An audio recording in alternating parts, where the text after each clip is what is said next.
Hello students, good morning. Welcome back to English and Maths Academy. This is 11th Mathematics Chapter 2, Basic Algebra. Exercise 2.11 question number 2, Evaluate. பார்க்கலாமா? Okay, வாங்க வீடியோக்குள்ள போகலாம். Okay students, இப்போ நம்ம என்ன செய்யலாம்? இது ரெண்டு மெத்தடில் பண்ணலாம். மெத்தட் 1 என்ன செய்யலாம்? இன்னர் பிராக்கெட்டில் ஸ்டார்ட் பண்ணி அவுட்ரு வரைக்கும் போகலாம். ஓகே, ஃபஸ்ட்டு இன்னரில் என்ன இருக்குது? 256 ஹோல் பவர் மைனஸ் 1/2.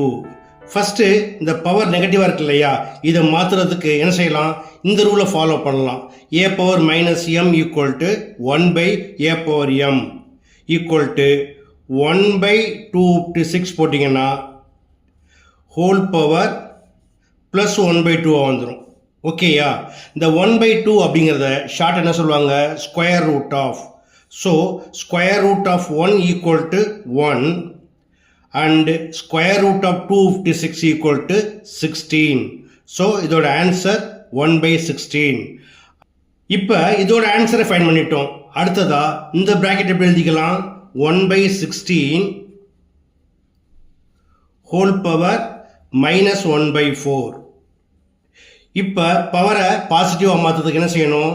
இதோட ரெசிப்ரோக்கல் எழுதணும். 1/16க்கு reciprocal 16/1 it is equal to 16. So 16 power 1/4. It is 4th root of 16. So the 16 எப்படி பிரிக்கலாம்? 2 power 4 பிரிக்கலாம். பவருக்கு மேலே பவர் என்ன பண்ணுவீங்க? மல்டிப்ளை பண்ணுங்க. ஸோ கேன்சல் பண்ணிங்கன்னா it is equal to 2. Okay, இப்போ நம்ம என்ன பண்ணியிருக்கோம்? 256 whole power minus 1/2 whole power minus 1/4 answer find பண்ணிட்டோம். It is equal to 2. therefore 256 whole power minus 1/2 whole power minus 1/4 and whole power 3 equal to இதோட answer வந்து 2. So 2 cube equal to 8. Okay, இப்போ இது ஒரு மெத்தட் இல்லையா? மற்றொரு method என்ன அப்படின்னா, அதுக்கு ஒரு ரூல் இருக்கு. என்ன ரூல்? அதையும் பவர் ரூல்னு சொல்லுவோம். a power m whole power n equal to a power m into n. So பவருக்கு மேலே பவர் இருந்தால் நம்ம என்ன செய்யணும்? மல்டிப்ளை பண்ணிக்கணும். அப்போ இந்த கொஸ்டின் எப்படி எழுதலாம்? இப்போ இந்த ரூலை ஃபாலோ பண்ணுங்க.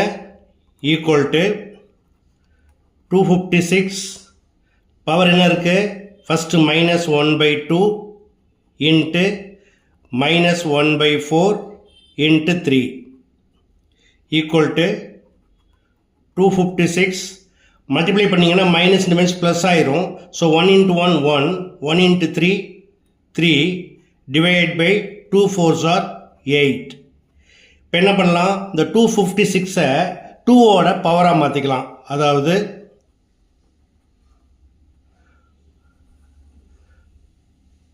ப்ரைம் ஃபேக்டரில் ஸ்ப்ளிட் பண்ணிக்கலாம். ஃபஸ்ட் 2 டேபிளில் போட்டிங்கன்னா 2 1s are 2 2s are 2 8s are again 2 table 2 64s are 2 32s are 2 16s are 2 8s are 2 4s are 2 2s are and 2 1s are. Okay, equal to இந்த 256 எப்படி பிரிச்சிருக்கோம்? 1 2 3 4 5 6 7 and 8. 2 power 8 whole power 3/8 equal to 2 power 8 into 3/8. இப்போ cancel பண்ணிங்கன்னா it is equal to 2 cube equal to 8. that's all. Okay students, ரெண்டு மெத்தடுமே எளிமையான method தான். So நீங்கள் எதை வேணாலும் ஃபாலோ பண்ணி ஒர்க் பண்ணலாம். ஓகே, தேங்க்ஸ் ஃபார் வாட்சிங். Keep subscribe and share please.